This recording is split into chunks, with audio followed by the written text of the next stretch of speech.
Chandrababu visionary leader అని ఆయన ఎప్పుడూ భవిష్యత్తు గురించి ఆలోచిస్తారని కేంద్ర మంత్రి జితేంద్ర సింగ్ కొనియాడారు. నేషనల్ క్వాంటమ్ మిషన్ కోసం కేంద్రం కేటాయించిన 6,000 కోట్ల రూపాయలతో అమరావతిని దేశంలోనే మొదటి క్వాంటమ్ వ్యాలీగా తీర్చిదిద్దుతున్నట్లు ప్రకటించారు. కేవలం టెక్నాలజీ మాత్రమే కాదు, రక్షణ, ఆరోగ్యం, ఆర్థిక రంగాల్లో విప్లవాత్మక మార్పులు తెచ్చేలా క్వాంటమ్ నిపుణులను కూడా ఇక్కడే తయారు చేస్తామని స్పష్టం చేశారు. వికసిత్ భారత్ లక్ష్యంలో అమరావతి కీలక భాగస్వామి కాబోతుందని జితేంద్ర సింగ్ ధీమా వ్యక్తం చేశారు. ఆంధ్రప్రదేశ్ రాజధాని అమరావతిలో సాంకేతిక విప్లవానికి నాంది పడింది. తుళ్లూరు మండలం ఉద్దనరాయనపాలెంలో అమరావతి క్వాంటమ్ వ్యాలీ భవన నిర్మాణానికి ముఖ్యమంత్రి నారా చంద్రబాబు నాయుడు, కేంద్ర సైన్స్ అండ్ టెక్నాలజీ శాఖ మంత్రి డాక్టర్ జితేంద్ర సింగ్ శనివారం భూమి పూజ చేశారు. దేశంలోనే తొలి క్వాంటమ్ వ్యాలీగా అవతరించనున్న ఈ కేంద్రం భవిష్యత్తులో రక్షణ, ఆరోగ్యం, ఆర్థిక రంగాల్లో పెను మార్పులకు కేంద్ర బిందువు కానుంది. ఈ సందర్భంగా కేంద్ర మంత్రి జితేంద్ర సింగ్ మాట్లాడుతూ సీఎం చంద్రబాబు విజనరీని కొనియాడారు. సాధారణంగా ప్రజలు రేపటి గురించి ఆలోచిస్తే చంద్రబాబు ఎప్పుడూ ఎల్లుండి గురించి ఆలోచిస్తారని ఆయన ప్రశంసించారు. నేషనల్ క్వాంటమ్ మిషన్ కోసం కేంద్రం 6,000 కోట్లు కేటాయించిందని, అందులో భాగంగా అమరావతి కీలక పాత్ర పోషించబోతోందని తెలిపారు. కేవలం కంప్యూటర్ల తయారీకే పరిమితం కాకుండా క్వాంటమ్ నిపుణులను తయారు చేసే శిక్షణా కేంద్రంగా కూడా ఇది మారుతుందని ఆశాభావం వ్యక్తం చేశారు. క్వాంటమ్ టెక్నాలజీలో ఇప్పటికే బీటెక్ కోర్సులు అందుబాటులో ఉన్నాయని, త్వరలోనే ఎంటెక్ కూడా ప్రారంభిస్తామని ఆయన వెల్లడించారు. విశాఖను డీప్ సీ రీసెర్చ్ కేంద్రంగా మార్చే పనులు కూడా వేగంగా జరుగుతున్నాయని ఆయన గుర్తు చేశారు. But I think it's also equally important to tell them why this quantum mission and why this quantum valley from the point of view of a layman. It is going to be a game changer for communication, for security, for defense, for healthcare. And therefore, it is essential for us. It's no longer a choice. It's no longer an option. We have no other choice. If you are still working, for example, in the simple language for these students, if you are still working with the conventional computer system or conventional cyber security systems, a quantum computer on the other side is not only faster, more efficient, but could be a huge threat to you. And to be very simple for these small children, I tell you how. You send these encrypted messages on WhatsApp and all that, which are very difficult also to unfold. Of course, the crime agencies do have means to do that. But yes, sometimes it may be possible. But if it is a quantum computed encryption, because when we were working on National Quantum Mission, I tried to study on that. Roughly, it may take lakhs and lakhs of years to crack down that encryption. So you can understand, if the other side has or the adversary has and you don't have, what great risk you are putting yourself and to the nation. So that is from the point of defense, cyber security. In the healthcare system, it was fascinating. Dr. Chandrasekhar will be able to appreciate. You used to have collateral damages with the irradiations in cancers. With the quantum, it is so precise. The quantum ray will move with the moving lung. The quantum ray will move with the moving gallbladder. Until it spots the exact tumor site, it will not hit it. 1990లో భారత్ను IT లీడర్గా నిలబెట్టడంలో ముందున్నట్లే ఇప్పుడు అమరావతి నుంచి దేశాన్ని quantum లీడర్గా నిలబెట్టేందుకు సిద్ధంగా ఉన్నామని ముఖ్యమంత్రి చంద్రబాబు అన్నారు. బోస్టన్, సింగపూర్, షాంఘై వంటి గ్లోబల్ క్వాంటమ్ కేంద్రాల సరసన అమరావతిని నిలపాలన్నది ప్రభుత్వ లక్ష్యమని ఆయన స్పష్టం చేశారు. Quantum computing, AI, cyber security, రక్షణ, వైద్యం, ఆర్థిక రంగాల్లో పరిశోధనలకు, ఆవిష్కరణలకు ఈ వ్యాలీ కేంద్రంగా మారనుందని ధీమా వ్యక్తం చేశారు. రాష్ట్ర భవిష్యత్తు విద్యార్థులపైనే ఆధారపడి ఉందని, అందుకే తన ఆశలన్నీ వారిపైనే ఉన్నాయని ఏపీ సీఎం చంద్రబాబు అన్నారు. తుళ్లూరు మండలం ఉద్దండరాయనపాలెంలో అమరావతి క్వాంటమ్ వ్యాలీ భవన నిర్మాణానికి శనివారం ముఖ్యమంత్రి చంద్రబాబు, కేంద్ర సైన్స్ అండ్ టెక్నాలజీ శాఖ మంత్రి డాక్టర్ జితేంద్ర సింగ్తో కలిసి శంకుస్థాపన చేశారు. శంకుస్థాపన అనంతరం సభలో మాట్లాడారు. మన యువత సాంకేతిక రంగంలో క్వాంటమ్ వేగంతో దూసుకువెళ్తోందన్నారు. క్వాంటమ్ మిషన్లో భాగంగా ఇక్కడి నుంచే ఉత్పత్తి, సరఫరా చేస్తామని చెప్పారు. క్వాంటమ్ కంప్యూటింగ్ సెంటర్ దేశానికి గేమ్ చేంజర్ అవుతుందన్నారు. 1990లో భారత్ను ఐటీ లీడర్గా నిలబెట్టడంలో ముందున్నట్లే ఇప్పుడు అమరావతి నుంచి దేశాన్ని క్వాంటమ్ లీడర్గా నిలబెట్టేందుకు సిద్ధంగా ఉన్నామని అన్నారు. బోస్టన్, సింగపూర్, షాంఘై వంటి గ్లోబల్ క్వాంటం కేంద్రాల సరసన అమరావతిని నిలపాలన్నది ప్రభుత్వ లక్ష్యమని ఆయన స్పష్టం చేశారు. Quantum computing, AI, cyber security, రక్షణ, వైద్యం, ఆర్థిక రంగాల్లో పరిశోధనలకు, ఆవిష్కరణలకు ఈ వ్యాలీ కేంద్రంగా మారనుంది. ఈ ప్రాజెక్టు ద్వారా దాదాపు 85,000 ఉద్యోగాలు సృష్టించవచ్చని అంచనా వేస్తున్నారు. ప్రభుత్వం నిర్దేశించుకున్న ప్రణాళిక ప్రకారం ఈ ఏడాది ఆగస్టు నాటికి భవన నిర్మాణం పూర్తి చేసి డిసెంబర్ నాటికి క్వాంటం కంప్యూటర్ను పూర్తి స్థాయిలో ఏర్పాటు చేయాలని లక్ష్యంగా పెట్టుకున్నారు. We are laying the foundation for India's leadership in the global quantum revolution. We are standing at a global inflection point. The United Nations has declared this year the International Year of Quantum Science and Technology. Across the world, experts describe this momentum as the transistor momentum for quantum, when deep science theory becomes real world capability. The last 2 centuries were largely a story of missed opportunities for India. We missed the agriculture revolution. We missed the industrial revolution. But we did catch up with the communication and IT revolution. I am very happy. I remember even today our honorable former Prime Minister Vajpayee ji has introduced deregulation in telecommunication sector. And also at that time, I started iTech City, that is a game changer in information technology. I am very happy. At that time, iTech City was inaugurated by Vajpayee ji. Today, Amaravati City Foundation was laid by Honorable Prime Minister. I am very happy to announce Jitendra Singh ji will be remembered in the history. Quantum machine, quantum computer is inaugurated by him. It will be remembered, it will be a game changer not only for Andhra Pradesh, for India. ఆంధ్రప్రదేశ్లో విద్యా వ్యవస్థను number 1 స్థాయిగా తీర్చిదిద్దడానికి విద్యాశాఖ మంత్రి నారా లోకేష్ అహర్నిశలు కృషి చేస్తున్నారని తూర్పు నియోజకవర్గ ఎమ్మెల్యే గద్దె రామ్మోహన్ అన్నారు. ఉజ్జయిని ఫైనాన్స్ బ్యాంకు వారు 10 లక్షలను సిఎస్ఆర్ ఫండ్స్ను కేటాయించి బాలికల భోజనశాలను నిర్మించడం అభినందనీయమని అన్నారు. నగరంలోని తూర్పు నియోజకవర్గ పరిధిలోని 9వ డివిజన్ కృష్ణవేణి స్కూల్ రోడ్లో డీమార్ట్ ఎదురుగా ఉన్న కొమ్మ సీతారామయ్య జిల్లా పరిషత్ బాలికోన్నత పాఠశాల ఆవరణలో ఉజ్జయిని ఫైనాన్స్ బ్యాంకు వారు సిఎస్ఆర్ ఫండ్స్ ద్వారా 10 లక్షల వ్యయంతో నిర్మించిన భోజనశాల ప్రారంభోత్సవ కార్యక్రమం జరిగింది. ఈ కార్యక్రమానికి ముఖ్య అతిథిగా తూర్పు నియోజకవర్గ ఎమ్మెల్యే గద్దె రామ్మోహన్ విచ్చేసి ఇతర కార్పొరేటర్లు, కూటమి నేతలు, ఉజ్జయిని ఫైనాన్స్ ప్రతినిధులు, పాఠశాల సిబ్బందితో కలిసి నూతనంగా నిర్మించిన భోజనశాలను ప్రారంభించారు. ఎమ్మెల్యే గద్దె రామ్మోహన్ మాట్లాడుతూ ఉజ్జయిని ఫైనాన్స్ బ్యాంకు వారు 10 లక్షలను సిఎస్ఆర్ ఫండ్స్ను కేటాయించి బాలికల భోజనశాలను నిర్మించడం అభినందనీయమన్నారు.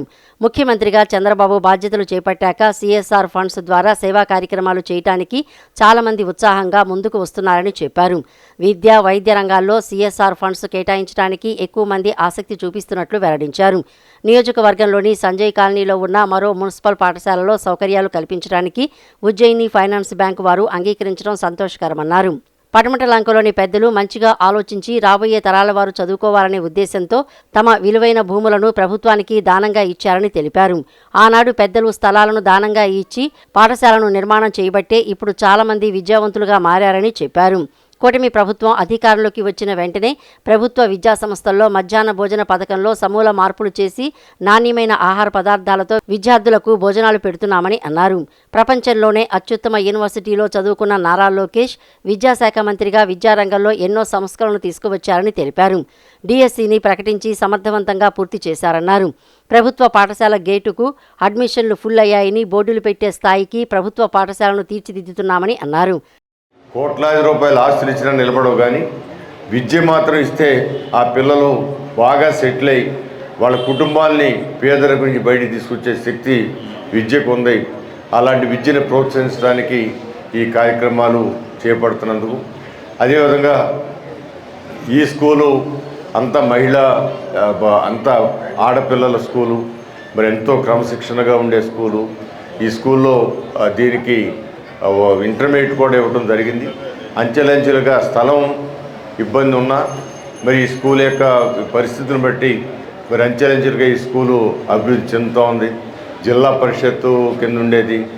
నాకు కూడా మా అమ్మ చెన్నుపాటి విజయ గారి యొక్క ఆశీస్సులతో ఆ రోజున ఆవిడ అడగగానే ఆ రోజు నాకు ఇచ్చిన కేంద్ర ప్రభుత్వంలో ఇచ్చిన నిధుల నుంచి ఈ 10 లక్షలు అనుకుంటాను ఎంత ఇచ్చినట్టు గుర్తు ఆ బిల్డింగ్లు కట్టడానికి. మరి ఇవన్నీ కూడా ఇక్కడ ఉన్న పటమట లంకలో ఉన్న స్థానిక పెద్దలు ఎప్పుడు కూడా గౌరవనీయులు, ఎప్పుడు నిరంతరం వాళ్ళు చదువుకోవాలని రాబో తరాలు చదువుకోవాలని చెప్పి విద్యల కోసం ఆ పటమటలో ఒక హై స్కూలు మరి 5 ఎకరాల స్థలం పైన కొన్ని కోట్లాది విలువ వేసే హై స్కూల్కి ఆ బస్సయ్య గారు ఇచ్చారు. అంటే అలా చాలా చోట్ల దాతలు ఇచ్చిన దాని మీద ఇలాంటి స్కూల్స్ కూడా వచ్చాయి. ఈ కార్యక్రమంలో ఉజ్జయిని బ్యాంకు సభ్యులు సత్యదేవ్, నాయకులు పొట్లూరి చంద్రశేఖర్, కార్పొరేటర్లు చెన్నుపాటి గాంధీ, చెన్నుపాటి క్రాంతిశ్రీ, పొట్లూరి సాయిబాబు, వజీర్, పరంధామయ్య, గద్దె రమేష్, చిలకలపూడి లక్ష్మీ నరసింహారావు, పాఠశాల ప్రధానోపాధ్యాయురాలు పద్మలత తదితరులు పాల్గొన్నారు. ప్రాథమిక హక్కులు, పౌర హక్కులు, వ్యక్తిగత హక్కులు ఏది ఉల్లంఘన జరిగినా న్యాయం కోసం పోరాటం చేయటమే న్యాయవాదుల పాత్ర అని హైకోర్టు పూర్వ న్యాయమూర్తి జస్టిస్ యు దుర్గా ప్రసాద్ వెల్లడించారు.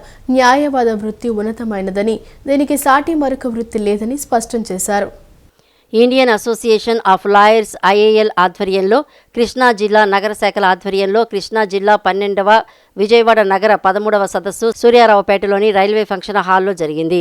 ఈ కార్యక్రమంలో ముఖ్య అతిథిగా హైకోర్టు పూర్వ న్యాయమూర్తి జస్టిస్ యు దుర్గా ప్రసాద్ పాల్గొని మాట్లాడుతూ న్యాయవాద వృత్తి ఉన్నతమైందని, రాజ్యాంగం పౌరులకు ఇచ్చిన హక్కులను కాపాడటమే ఈ వృత్తి యొక్క ప్రధాన లక్ష్యమని అన్నారు. The role of advocates in a constitutional democracy.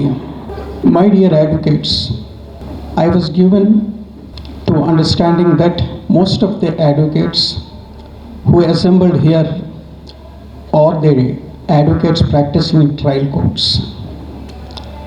Nevertheless, they are of the utmost importance in upholding the justice delivery system, because the trial courts are the foundational courts. So what is the role of the advocates in a parliamentary democracy or a constitutional democracy? What is the constitutional democracy, first of all, so as to fix the responsibility of advocates? ఈ కార్యక్రమంలో పాల్గొన్న IAL జాతీయ ప్రధాన కార్యదర్శి చలసాని అజయ్ కుమార్ మాట్లాడుతూ రాజ్యాంగం ప్రజలకు ఇచ్చిన ప్రాథమిక హక్కులను ఎలా కాపాడాలి అన్న అంశంపై పూర్వపు న్యాయమూర్తి న్యాయవాదులకు వివరించారని చెప్పారు. అదేవిధంగా తప్పు చేస్తే ఎలాంటి చర్యలు న్యాయవాదులపై ఉంటాయన్న విషయాన్ని తెలియజేసినట్లు చెప్పారు.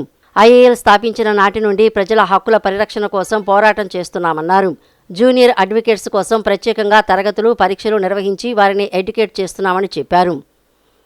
రాజ్యాంగం దాని పాత్ర కింద కోర్టులో ఎట్లా ఉంటుంది, ప్రాథమిక హక్కుల్ని ఎట్లా రక్షించాలి అనే విషయం అనేది మెయిన్. మనందరికీ కూడా మీ అందరికీ తెలిసిన విషయం. రాజ్యాంగం అనేది ఎంత ఇంపార్టెంటో, దాన్ని ఎట్లా కాపాడాలి, ప్రజల హక్కులు కాపాడడానికి రాజ్యాంగం ఎంతవరకు ఉపయోగపడుతుంది, కింద కోర్టుల్లో ఎంతవరకు రాజ్యాంగాన్ని వాడుకోవచ్చు అనే దాని మీద జస్టిస్ దుర్గా ప్రసాద్ గారు చక్కగా వివరణ ఇచ్చారు. న్యాయవాదులు తప్పు చేసినా కూడా వాళ్ళ మీద కూడా చర్య తీసుకోవచ్చు అనే విషయాన్ని ఒకే ఉదాహరణలతో సహా వెలువరించడం జరిగింది. The best opportunity was given to the junior advocates to educate them about the constitution and fundamental rights of the citizens.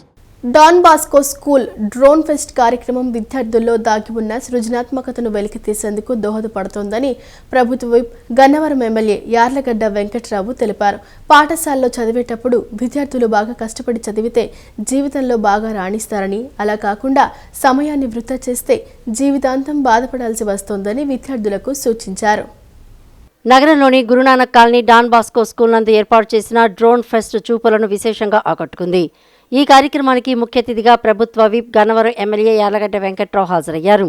విద్యార్థులు తయారు చేసిన డ్రోన్స్, 3D ప్రింటర్తో బొమ్మల తయారీ, ఏఐ బేస్డ్ రోబోట్ ఇలా వివిధ రకాల డ్రోన్లను స్కూల్ కరస్పాండెంట్ సూరపనేని నాగేశ్వరరావు, ఐలా మాజీ ప్రెసిడెంట్ శుంకర దుర్గా ప్రసాద్, పలువురు ప్రముఖులతో కలిసి ఎమ్మెల్యే యార్లగడ్డ వెంకట్రావు పరిశీలించి వాటి పనితీరును విద్యార్థులను స్వయంగా అడిగి తెలుసుకున్నారు. అనంతరం ప్రభుత్వ విప్ ఎమ్మెల్యే యార్లగడ్డ వెంకట్రావు మాట్లాడుతూ డాన్ బాస్కో ఇంగ్లీష్ మీడియం 44 సంవత్సరాల పాటు చుట్టుపక్కల ప్రాంతాల పిల్లలకు విద్యాబుద్ధులు నేర్పిస్తూ 44 సంవత్సరాలు నడపడం అంటే సామాన్య విషయం కాదన్నారు. డాన్ బాస్కో స్కూల్ వారు డ్రోన్ ఫెస్ట్ కార్యక్రమం ఆహ్వానం మేరకు వచ్చారని, డ్రోన్ ఫెస్ట్ కార్యక్రమాల వలన విద్యార్థుల్లో దాగి ఉన్న సృజనాత్మకత వెలికితీసేందుకు దోహదపడుతోందన్నారు. భారతదేశంలో విప్రో, ఇన్ఫోసిస్, మైక్రోసాఫ్ట్ లాంటి ఇన్వెన్షన్ ట్రేడింగ్ కంపెనీలు మన దేశంలో లేకపోవడం బాధాకరమన్నారు. ఆర్యభట్ట తరహాలో మన దేశంలో పరిశోధనలు చేసిన వారు ఎవరూ లేరని తెలిపారు. 150 కోట్ల జనాభా ఉన్న భారతదేశంలో స్టార్టప్ కంపెనీలు లేకపోవడం బాధాకరమన్నారు. ప్రధానమంత్రి నరేంద్ర మోడీ నేతృత్వంలో ఎన్డీఏ స్టార్టప్ కంపెనీలు ఇప్పుడిప్పుడే ఒప్పందుకున్నాయని చెప్పారు. గమ్యం లేని ప్రయాణం ఎప్పుడూ రాణించలేదని సూచించారు. ప్రభుత్వ, ప్రైవేటు స్కూల్ విద్యార్థులు కూడా తెలుగులో రాణించాలని, మాతృభాషను కాపాడుకోవాల్సిన బాధ్యత అందరిపై ఉందన్నారు. ఇంగ్లీషు లేకుండా ఉద్యోగం చేయటం కష్టమే కానీ మన భాషను, సంస్కృతిని మర్చిపోకూడదన్నారు. విద్యారంగంలో అనేక సంస్కరణలు చేస్తున్న విద్యాశాఖ మంత్రి నారా లోకేష్కు ప్రత్యేక అభినందనలు తెలియజేశారు. విప్రో ఉన్నా, ఇన్ఫోసిస్ ఉన్నా, టీసీఎస్ ఉన్నా, హెచ్సిఎల్ ఉన్నా, ఎన్ని కంపెనీలు ఉన్నా we are at least we are zero founder Aryabhata Indian అయితే ఇప్పటికీ ట్రేడింగ్ బిజినెస్లో ఉన్న ఐటీ కంపెనీలన్నీ not even Windows, Bill Gates కనుక్కున్నట్టు ఏ ఇన్వెన్షను లేకుండా ఉన్న పరిస్థితి ఇండియాలో ఉండటం 150 కోట్ల జనాభా ఉన్న ఈ దేశంలో బాధాకరం. దానికి కారణం స్టార్టప్లు లేకపోవటం. ఇప్పుడు నరేంద్ర మోడీ గవర్నమెంట్ వచ్చినాక, మోడీ గారు వచ్చినాక స్టార్టప్స్కి మంచి అవకాశాలు ఉన్నాయి. ఎవరైనా ఏదైనా ఇన్వెంట్ చేయాలంటే అది స్కూల్ తరగతుల నుంచే ప్రారంభం అవ్వాలి తప్ప ఎడ్యుకేషన్ అయిపోయిన తర్వాత మనం చేసేదే ఉండదు. 21-22 ఇయర్స్ వచ్చినాక జాబ్ చేసో, పని చేసో, వ్యాపారం చేసో, ఏదో ఒకటి చేసి డబ్బులు సంపాదించో వరల్డ్ వైడ్ ఎక్కడైనా. కానీ విద్యార్థుల్లో సృజనాత్మక శక్తిని వెలికితీసే ఇలాంటి కార్యక్రమాలు ఏర్పాటు చేస్తేనే కిడ్స్కి టార్గెట్ ఉంటుంది.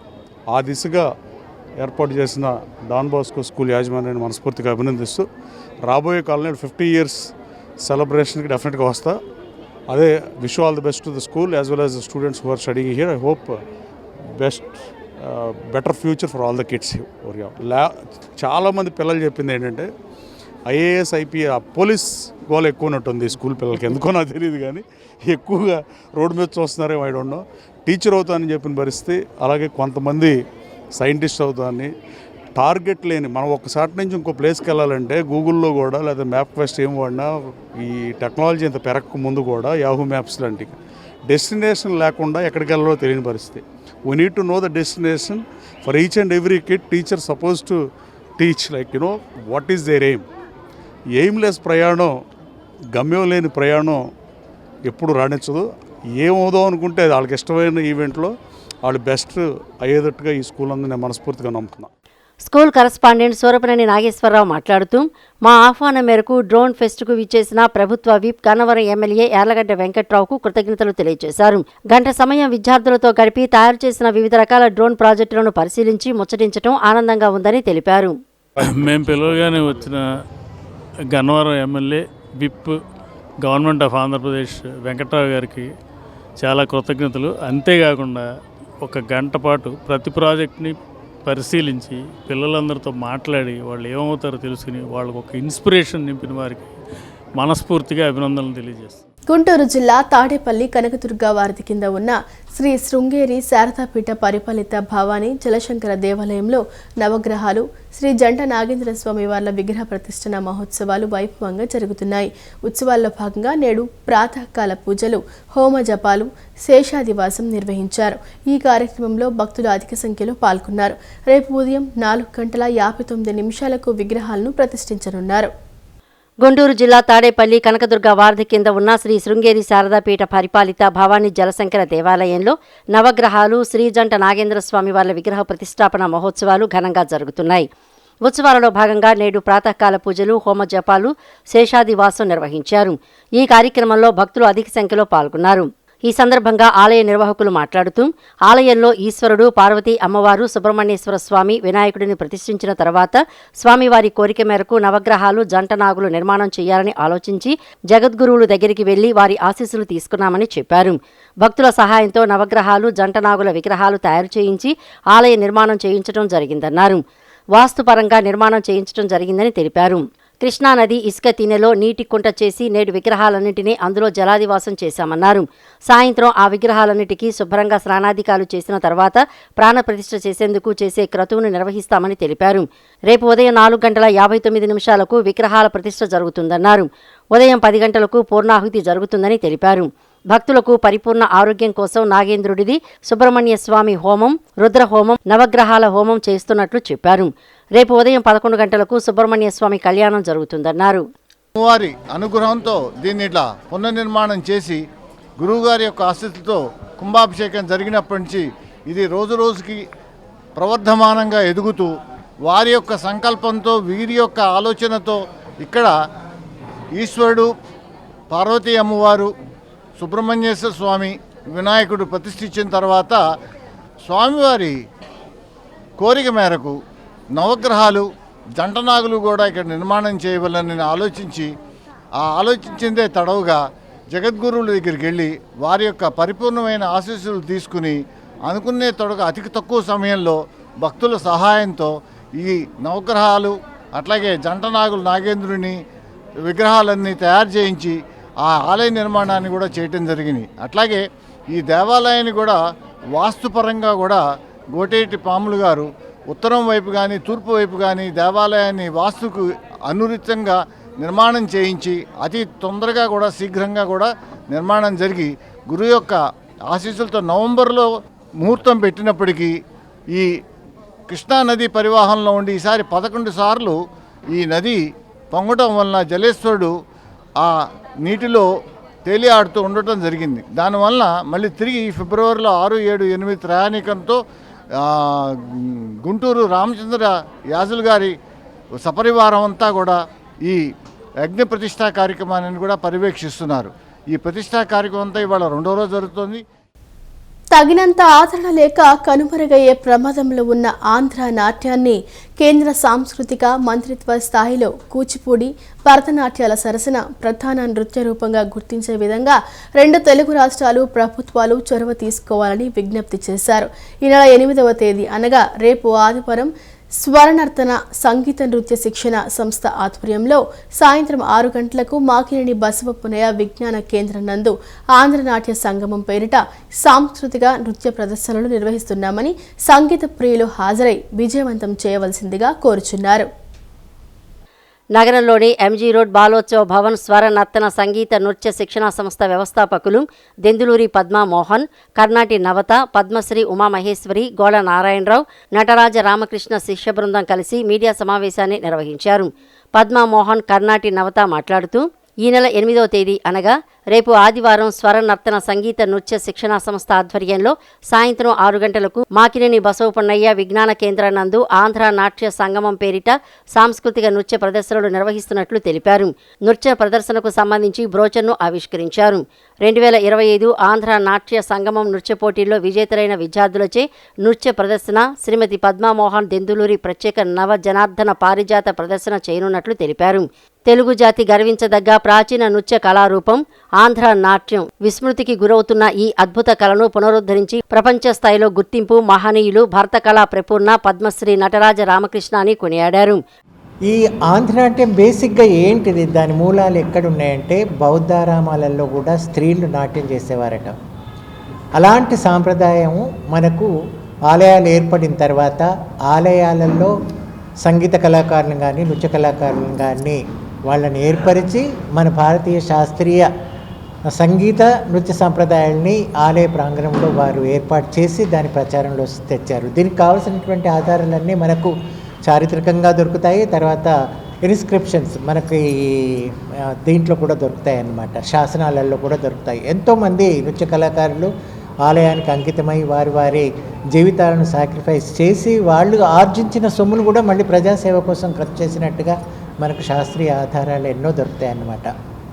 ఈ ప్రాంతంలో కూడా మాచల్దేవి లాంటి వాళ్ళు పెద్ద పెద్ద వాళ్ళందరూ కూడా లక్మ కూడా వీళ్ళందరూ కూడా మంచి ప్రసిద్ధ నర్తకీమణులు. తర్వాత అమరావతిలో కూడా మనం పరిశీలించినట్టయితే ఎంతోమంది నర్తకీమణుల యొక్క భంగిమలు మనకు దొరుకుతాయి. అంటే మన భారతదేశంలో ఏంటంటే నృత్య సాంప్రదాయాలు 2 ప్యారలల్గా ప్రయాణం చేశాయి. ఒకటి ఏంటంటే నటోమేళం, రెండవది నాట్యమేళం.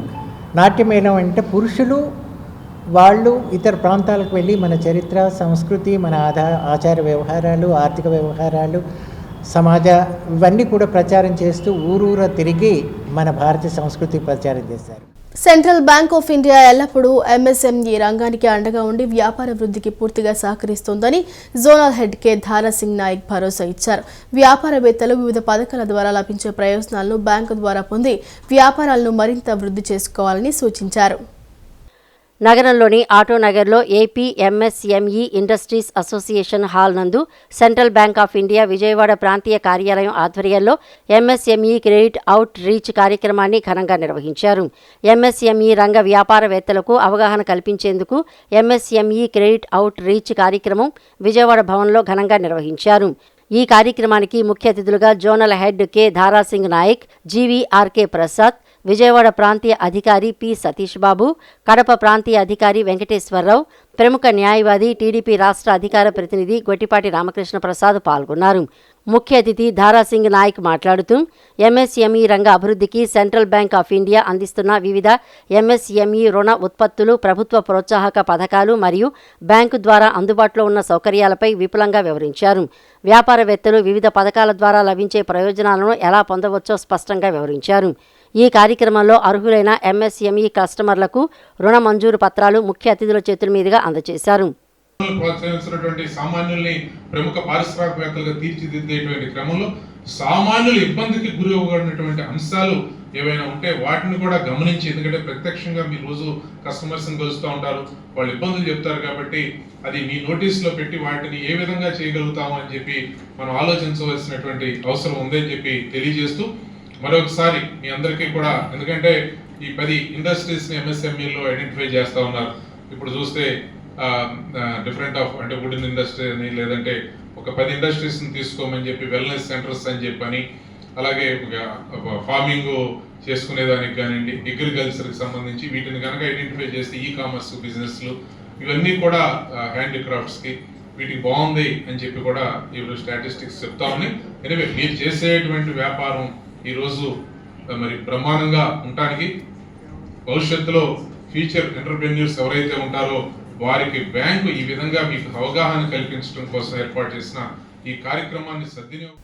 నూతన విద్యా విధానంలో భాగంగా కేంద్రం ప్రభుత్వం ప్రవేశపెట్టిన వికసిత్ భారత్ శిక్ష అధిష్టాన్ బిల్లును తక్షణమే ఉపసంహరించుకోవాలని ఏఐఎస్ఎఫ్ రాష్ట్ర అధ్యక్షుడు గుజ్జల వలరాజు, జిల్లా అధ్యక్షుడు ఎం సాయి కుమార్ డిమాండ్ చేశారు.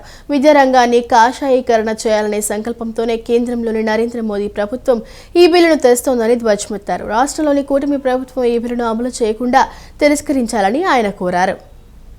కేంద్రంలోని నరేంద్ర మోడీ ప్రభుత్వం తెస్తున్న వీబీఎస్ఏ బిల్లును తక్షణమే ఉపసంహరించాలని కోరుతూ ఏఐఎస్ఎఫ్ ఆధ్వర్యంలో లెనిన్ సెంటర్లో నిరసన కార్యక్రమాన్ని చేపట్టారు.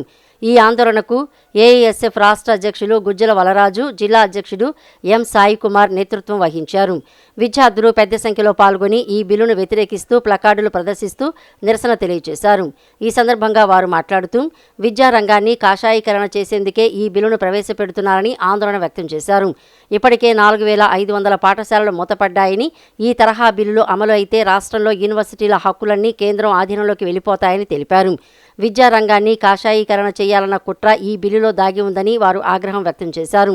జాతీయ విద్యా విధానాన్ని రాష్ట్రాలపై రుద్దేందుకు కేంద్రం ప్రయత్నిస్తోందని తెలిపారు. రాష్ట్రంలోని కూటమి ప్రభుత్వం ఈ బిల్లును వ్యతిరేకించాలని వారు సూచించారు.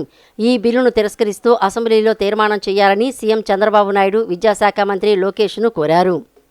విశ్వవిద్యాలయంలో విద్యార్థులకి కావాల్సినటువంటి హక్కులను కాలు రాసి ఈరోజు కేంద్ర ప్రభుత్వం తీసుకొచ్చినటువంటి బిల్లును వ్యతిరేకిస్తూ ఈ బిల్లును వెనక్కి తీసుకోవాలని చెప్పి కూడా ఈ సందర్భంగా ఏఐఎస్ఎఫ్ రాష్ట్ర సమితి నుంచి కూడా కేంద్ర ప్రభుత్వాన్ని డిమాండ్ చేస్తున్నాం. ఆనాడు అధికారంలోకి రాకముందు ప్రతి సంవత్సరానికి 2 లక్షల ఉద్యోగాలు కల్పిస్తాను, అదేవిధంగా ప్రతి ఒక్కరికి కూడా ఉచిత విద్యను కల్పిస్తానని చెప్పినటువంటి నరేంద్ర మోడీ గారు అధికారంలోకి వచ్చిన తర్వాత ఈరోజు మొత్తం కూడా కార్పొరేటీకరణ, కాషాయీకరణ, ప్రైవేటైజేషన్ తీసుకొని వచ్చి ఈరోజు విద్యను మొత్తం కూడా దూరం చేసే పరిస్థితి, విద్యార్థులకు హక్కులను కాలు రాసి ఈరోజు వాళ్ళకు అనుగుణంగా కాషాయీకరణ చేస్తూ విద్యార్థులకు హక్కులను దూరం చేస్తూ వాళ్ళకి మతోన్మాదం పేరుతో మతం పేరుతో ఈరోజు విద్యార్థులకి పాఠ్యపుస్తకాల్లో విద్యను అందించే ప్రయత్నం చేస్తుంది. ఇవాళ రాష్ట్రంలో ఆయా రాష్ట్రాల్లో 90% మంది విద్యార్థులు అక్కడ ఉన్నటువంటి యూనివర్సిటీల్లో చదువుకుంటూ ఆయా రాష్ట్రాల్లో ఉన్నటువంటి సంస్కృతి, భాష, లేదంటే ఆ రాష్ట్రాల్లో ఉన్నటువంటి హక్కులను కాలరాసే విధంగా సిలబస్ను తయారు చేసే రైట్ ఏదైతే యూనివర్సిటీలకు ఉంటుందో అలాంటివన్నిటినీ కాలరాస్తూ ఇవాళ వీబీఎస్ఏ బిల్లును తీసుకురావడం అంటే ఇది కేంద్ర ప్రభుత్వం తన యొక్క కబంధ హస్తాల్లో విద్యా విధానం నడవాలనేటువంటి దుర్మార్గపు చర్య అని చెప్పి మేము భావిస్తూ ఉన్నాం. అందుకే దీన్ని VBSA బిల్లును మేము వ్యతిరేకిస్తూ ఉన్నాం. విజయవాడ పశ్చిమ నియోజకవర్గం ఎమ్మెల్యే సుజనా చౌదరి ఆధ్వర్యంలో సుజనా ఫౌండేషన్ ద్వారా HP కాలనీలో మొబైల్ క్లినిక్ల ద్వారా ఉచిత వైద్య శిబిరాన్ని ఏర్పాటు చేశారు. ఈ శిబిరంలో స్థానికులు అనేక మంది పాల్గొని వివిధ రకాల పరీక్షలు చేయించుకున్నారు.